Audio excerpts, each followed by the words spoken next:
দাদা কি কব আজি জন্মদিন জন্মদিন ভাবিবলৈ সময় পোৱা নাই। মই ঘূৰি ফুৰিছিলো, আহি পাইছো।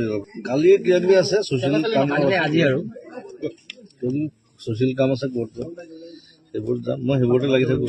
তেনেকে প্লেনিং একো নাই। চিনেমাৰ কালি আমি কিবা এটা এনাউন্সমেণ্ট দিম চাগে ৰবিনালে। নতুন চিনেমা আমি আৰম্ভ কৰিছো, কাম স্ক্ৰিপ্টৰ কাম চলি আছে আৰু চেষ্টা কৰিছো যাতে ডিচেম্বৰ 15 তাৰিখৰ পিছতে আমি শ্বুটিং ষ্টাৰ্ট কৰিম। দৰ্শকৰে দাদা আপোনাক শুভেচ্ছা জ্ঞাপন কৰিছে, জন্মদিনৰ শুভেচ্ছা কি ক'ব? থেংক ইউ সকলোকে ধন্যবাদ। দাদা বাহিৰতো বহুত মানুহ ৰৈ আছিলে আপোনাৰ কাৰণে। জানো মই শুই গৈছো, টোপনি খতি এইকেইদিন মই ঘূৰি ফুৰিছো।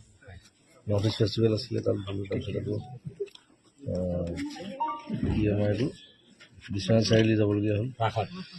ৰাস বুলিয়ে নহয়, মই তেজপুৰতো সোমাইছে। লোকেশ্যনৰ কাৰণেও গৈছিলোঁ আৰু আকৌ এদিন যাব লাগিব ছেকেণ্ড দিনত ভালকৈ চাব লাগে।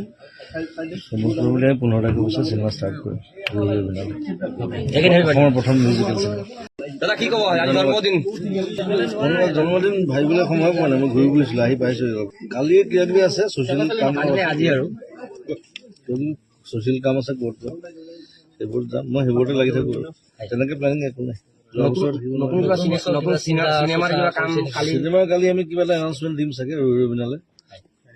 নতুন চিনেমা আমি আৰম্ভ কৰিছো, কাম স্ক্ৰিপ্টৰ কাম চলি আছে আৰু চেষ্টা কৰিছো যাতে ডিচেম্বৰ 15 তাৰিখৰ পিছতে আমি শ্বুটিং ষ্টাৰ্ট কৰিম।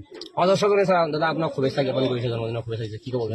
থেংক ইউ সকলোকে ধন্যবাদ। দাদা বাহিৰতো বহুত মানুহ ৰৈ আছিলে আপোনাৰ কাৰণে। জানো মই শুই গৈছো। টোপনি খতি এইকেইদিন মই ঘূৰি ফুৰিছো। নৰ্থ ইষ্ট ফেষ্টিভেল আছিলে, তাত গ'লো। তাৰপিছত আকৌ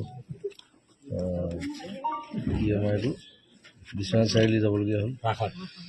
ৰাস বুলিয়ে নহয়, মই তেজপুৰতো সোমাইছে। লোকেশ্যনৰ কাৰণেও গৈছিলোঁ আৰু আকৌ এদিন যাব লাগিব ছেকেণ্ড দিনত ভালকৈ চাব লাগে।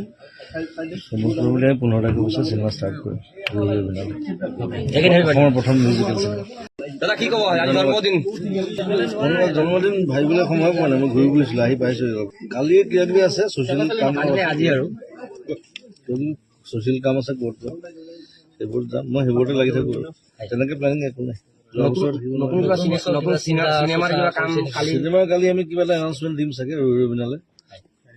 নতুন চিনেমা আমি আৰম্ভ কৰিছো, কাম স্ক্ৰিপ্টৰ কাম চলি আছে আৰু চেষ্টা কৰিছো যাতে ডিচেম্বৰ 15 তাৰিখৰ পিছতে আমি শ্বুটিং ষ্টাৰ্ট কৰিম। দৰ্শকৰে দাদা আপোনাক শুভেচ্ছা জ্ঞাপন কৰিছে, জন্মদিনৰ শুভেচ্ছা কি ক'ব? থেংক ইউ সকলোকে ধন্যবাদ। দাদা বাহিৰতো বহুত মানুহ ৰৈ আছিলে আপোনাৰ কাৰণে। জানো মই শুই গৈছো। টোপনি খতি এইকেইদিন মই ঘূৰি ফুৰিছো। নৰ্থ ইষ্ট ফেষ্টিভেল আছিলে, তাত গ'লো। তাৰপিছত আকৌ কি আমাৰ এইটো বিশ্বনাথ চাৰিআলি যাবলগীয়া হ'ল। ৰাস বুলিয়ে নহয়, মই তেজপুৰতো সোমাইছে। লোকেশ্যনৰ কাৰণেও গৈছিলোঁ আৰু আকৌ এদিন যাব লাগিব ছেকেণ্ড দিনত ভালকৈ চাব লাগে। সমুদ্ৰ বুলি আমি 15 তাৰিখৰ পিছত চিনেমা ষ্টাৰ্ট কৰিম। অসমৰ প্ৰথম মিউজিকেল চিনেমা।